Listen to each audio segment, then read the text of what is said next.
Good afternoon. It's great to see so many of you in the room. Can you hear me? So I want to begin by thanking Andy Fish and Ed from DX for the opportunity to be here, discuss diagnostics and its impact on public health. Also want to thank Representative Luke Messer, who is sponsors of this room for our briefing today. So.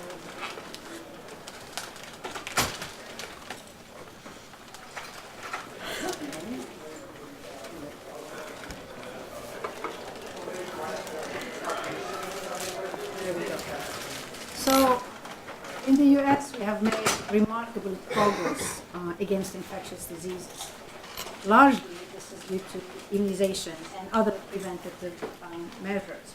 However, the threat of infectious diseases is very much with us, and experience in the past decades has shown us that emerging infectious diseases are always looming. And with increasing international travel and global trade, infectious diseases have the potential to spread, as we've seen them, faster than ever before. So, all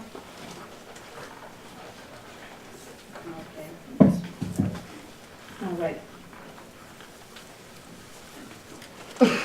So this shows you an example of the more notable infectious diseases around the world.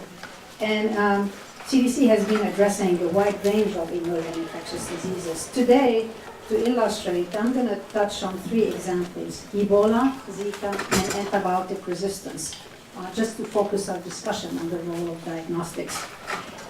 In the face of emerging threats and not knowing which infectious disease will emerge next, what can we do to prepare? So listed here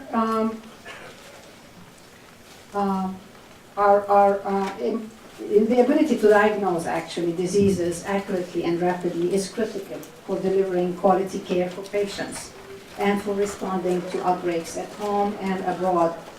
So diagnostics play an important role in public health, in surveillance for emerging and evolving pathogens, also pivotal for stopping outbreaks and informing interventions such as infection control and prevention. So today I will tell you about our Advanced Molecular Detection Program, or AMD, and I want to acknowledge Dr. Greg Armstrong sitting here, who is the director of our AMD program at CDC. This program is helping us at CDC and in state and local health department detect outbreak faster and stop them quicker through state-of-the-art DNA sequencing. DNA sequencing and AMD technologies are critical to protect Americans and provide information to help us stay ahead of the next emerging infectious disease. So DNA sequencing has really come into its heyday, and it continues to advance at a remarkable pace. These technologies, more than any we've seen in recent years, have the potential, and are actually doing that, transforming our laboratories. So they have the potential to change our labs, and they've started to do that. Scientists can now sequence the entire genome of viruses and bacteria in a matter of hours rather than days. Before the AMD program, CDC was not in a position to take advantage of these technological advances in the technological revolution that we were seeing. Although many throughout the public health system could see the potential of such applications. So in 2014, the AMD program was established, mainly to bring innovation and modernization and these important technologies into public health, both at CDC and to state and local public health departments. The AMD technologies incorporate these newer, more powerful pathogen detection methods and replace costly and time-consuming traditional diagnostic methods, many of which have been with us the past 50 to 100 years.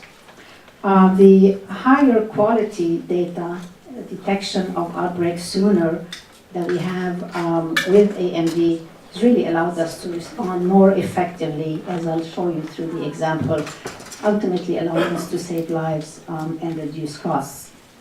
Now, like I've said, before the AMD program, CDC and state health agencies were behind. We were really behind in the adoption of these technologies. And in just a few years, we are now leading the world in these areas. So thanks to the commitment from Congress and our partners to support AMD, we've come a long way. However, looking ahead, it's going to be important to continue to ride these advances and make sure that we stay ahead of the game of bringing these technologies to public health and the important work of detecting and responding to emerging diseases. So let me switch to describing three of the many emerging infectious diseases to highlight to you how diagnostics and AMD technologies have played and play important role in addressing them. So Ebola and Zika, again, two recent examples that I think are still on everyone's mind. In 2014, when the Ebola virus emerged in West Africa, it quickly swept, as we all know, across the three countries of Guinea, Sierra Leone, and Liberia, and caused over 11,000 deaths. Laboratories in these countries were rapidly overwhelmed. At a time when they were urgently needed, there was a need to diagnose patients and isolate them, and it was critical to be able to curb the epidemic, and the diagnostic ability just wasn't there. Now this outbreak is over. However, the need for diagnostics for Ebola is not gone. As you all probably know, the Democratic Republic of Congo had a smaller, yet had a cluster of Ebola cases this spring, and we've been working with WHO on this outbreak. So diagnostics for Ebola are still relevant.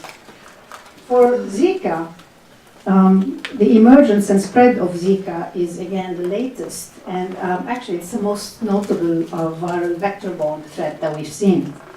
Since the outbreak began in 2015, 47 countries and territories now have Zika virus newly introduced and local transmission going on.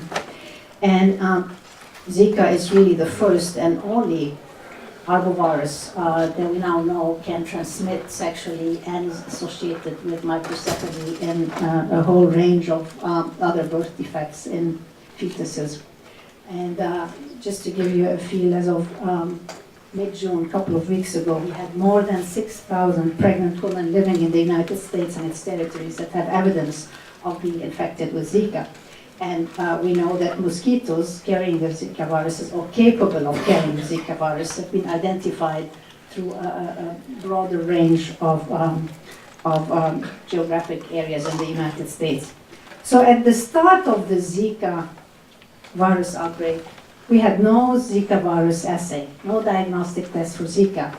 We knew, as we had known in Ebola, that a key component of the response will be developing diagnostic assays so that we can detect infection globally and domestically and be able to address it.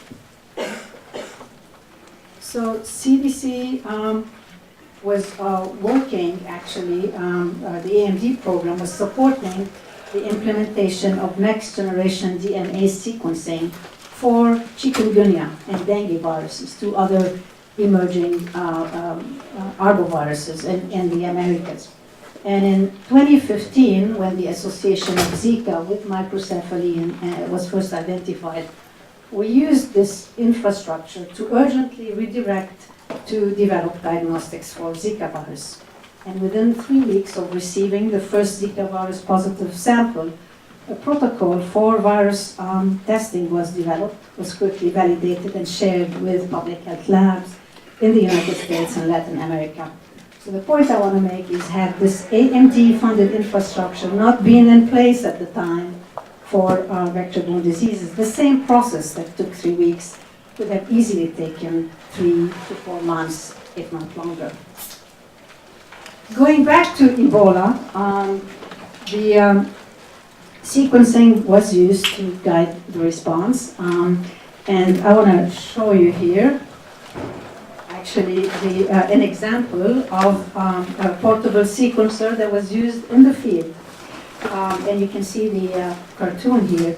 It basically was used in the field to sample Ebola, and is an example of advancing technology that is continuing to result in greater capacity, lower costs, and increased automation. Portable sequencers, such as was used in Ebola, are going to be particularly useful in areas without access to other sequencing equipment and where it's not feasible to export samples. So CDC's A&D program is continuing to adapt portable sequencing technology for several applications, not just for detection, but also for obtaining better data for informing new vaccine by looking at circulating influenza viruses around the world. So now I want to shift to then the third example, which is antibiotic resistance. And let me start by saying antibiotic resistance is currently one of the most important emerging threats to health that we are dealing with in the United States and around the world. It really threatens some of the most important gains we've made in medicine, but it also poses a threat to veterinary and agricultural industries. So each year, and you've probably seen the numbers, but just to reiterate them, we estimate that over 2 million illnesses and about 23,000 deaths are caused by antibiotic resistance in the United States alone. And that translates into approximately $20 billion in excess direct healthcare costs. This is antibiotic resistance impact in the United States alone. So what I want to do is give an example, as Andy Fish mentioned, of a current AR threat in the US and globally. And that example is Candida auris. As of June 16, we've had 86 cases of Candida auris in 8 states in the US.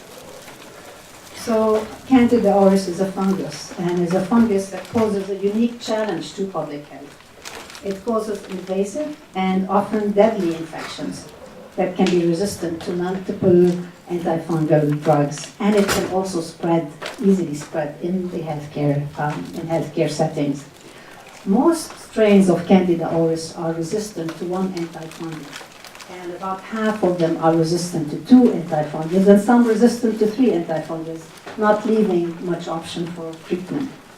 And what's particularly scary as well is that the fungus can last on the skin and on healthcare surfaces. So, for example, bed rails and chairs, it stays there for a long time, increasing the chances that it can be spread in the healthcare setting to others.